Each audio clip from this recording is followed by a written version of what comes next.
following preview has been rated Good Weird by the Good, the Bad, and the Weird podcast. Please check out the full episode when it releases on Sunday. This Valentine's Day, it sucks to be single, but what if society forced you to be with someone or face the consequences of being turned into an animal of your choice? That's the world of The Lobster, featuring Colin Farrell and Rachel Weisz. I'm Nico. And I'm Chris. Welcome to the Good, the Bad, and the Weird previews. We found the most romantic of not romantic Valentine's Day movies this year. This is the closest we've gotten to, like, true romance.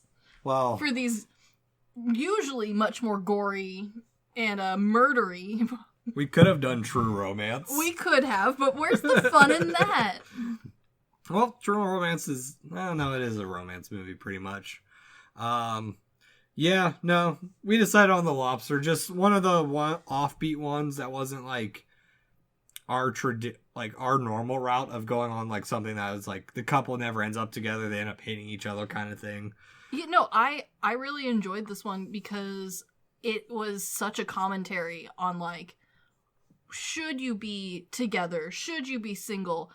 With such like hard and fast rules that are never really explained. Yes. And this world is so wacky and so kooky. It has so many great questions to, like, ask yourself. And they range from silly things like, what animal would you want to choose if you were forced to, you know, become an animal? What animal would you wish on your worst... Actually, that's one thing. Yeah, what animal would you wish upon your worst enemy? We didn't bring it up in the episode. What animal would you want to be turned into, Chris? Oh, that is a great question. I think I would prefer to be a crow. Not because they're like, whoa, mystical or anything, because then I would have the great excuse to go through trash cans and eat French fries while also being able to fly.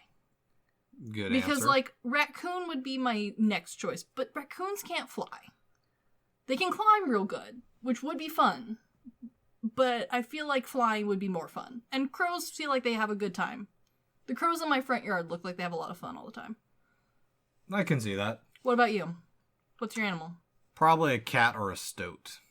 Stoat would be fun. Well, okay, so here's the other context though. Is stoat in our world where you are probably a wild stoat? Or stoat in this world where you just live in people's yards? As long as I get to be a cute asshole. Yeah, alright. Or be cute and an asshole, not a cute asshole, because there's a lot of butt talk in this movie. I was going to say. Cute and an asshole. There you go. You got to be very specific with your desires. Yes. That would be my goal, is probably cat over... Actually, I don't know. I like stoats. They're cute. Stoats are cute. Especially ones that turn white. Yes. The ones that change color for seasons. Adorable. Yes.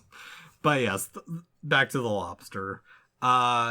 Yeah, there's just so much to this movie, and it's just like the perfect level of awkwardness.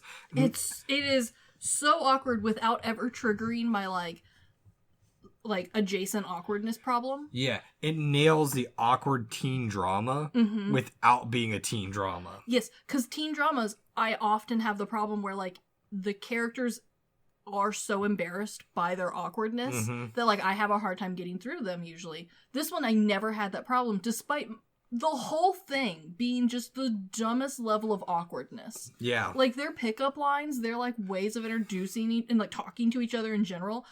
It's like watching freshmen try and, like, seduce one another.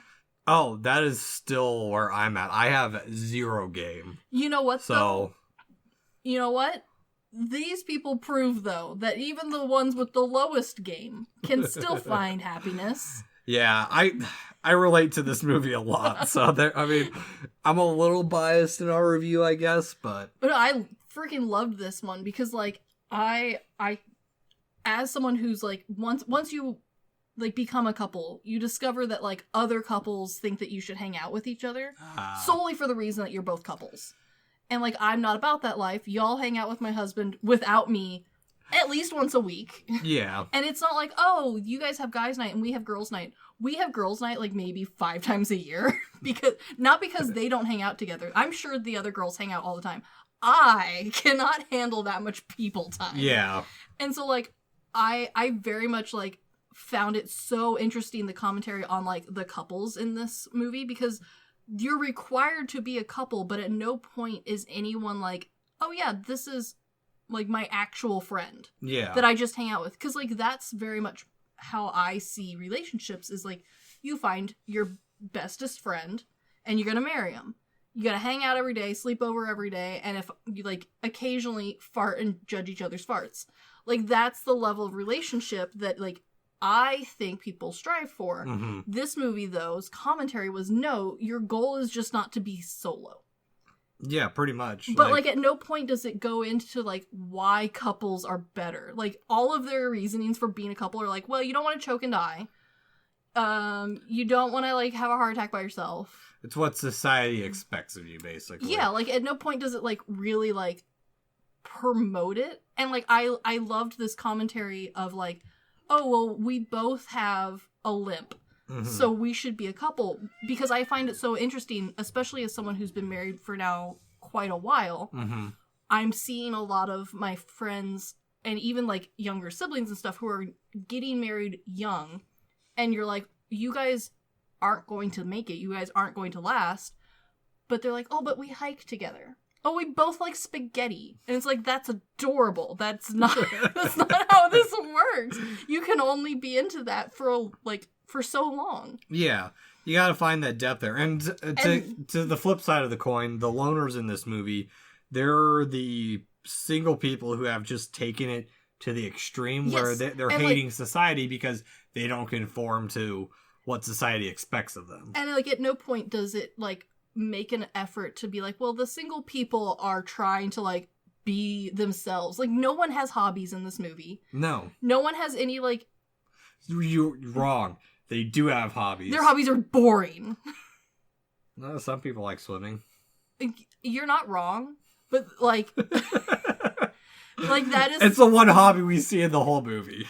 That and hunting rabbits is, like, the two hobbies in this whole movie. Hunting rabbits is not a hobby. It's survival in that movie. She makes it into a hobby, though. Like, she's trying to find the joy in the boring bits of her life. No, her hobby, when she's blinded, is touching and guessing. That's true. She plays the what is this game real well. Yes. Yeah, like it's eyeballs, your biscottis, worms. Yeah, I loved this movie for its commentary on, like, how people judge themselves, and then once they find someone else who they think they match with, like, there's no effort put into themselves, there's no effort put into, like, the relationship. Yeah, like, it's such a, like, wonderful, quirky, dark humor on that sort of commentary on that problem of, like, how do you become yourself when you are also supposed to be a pair.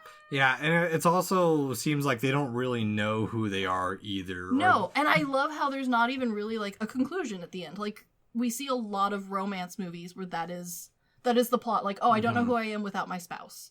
Or, oh, I can never find a spouse because I'm so awkward, I'm so boring. Or I had to be single to find myself. Exactly. Like, that is a typical romance plot, right?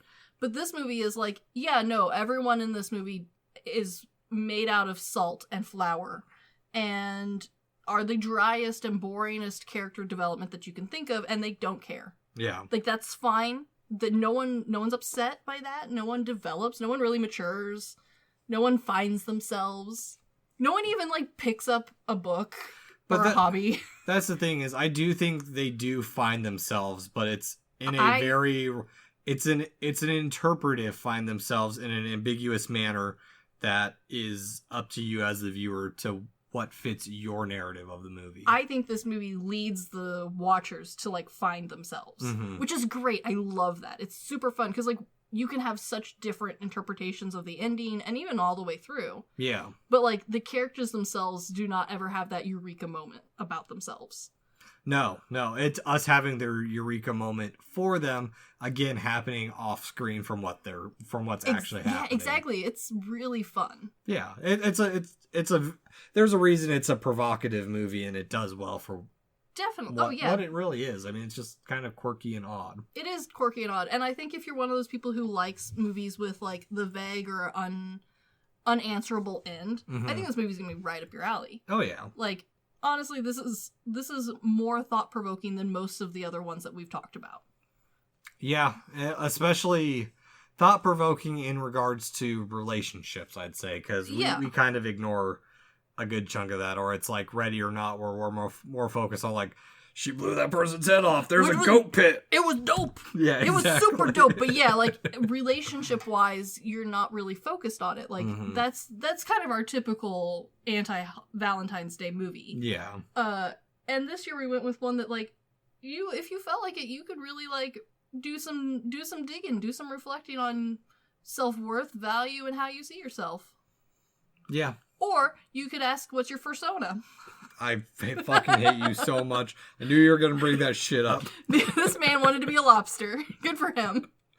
I'm going to end the preview here. This has been the Good, the Bad, the Weird previews. Watch the full episode when it comes out. Yes, watch an audio podcast. You just gotta watch the little bar scroll by. Don't listen, just watch it. Oh, peace.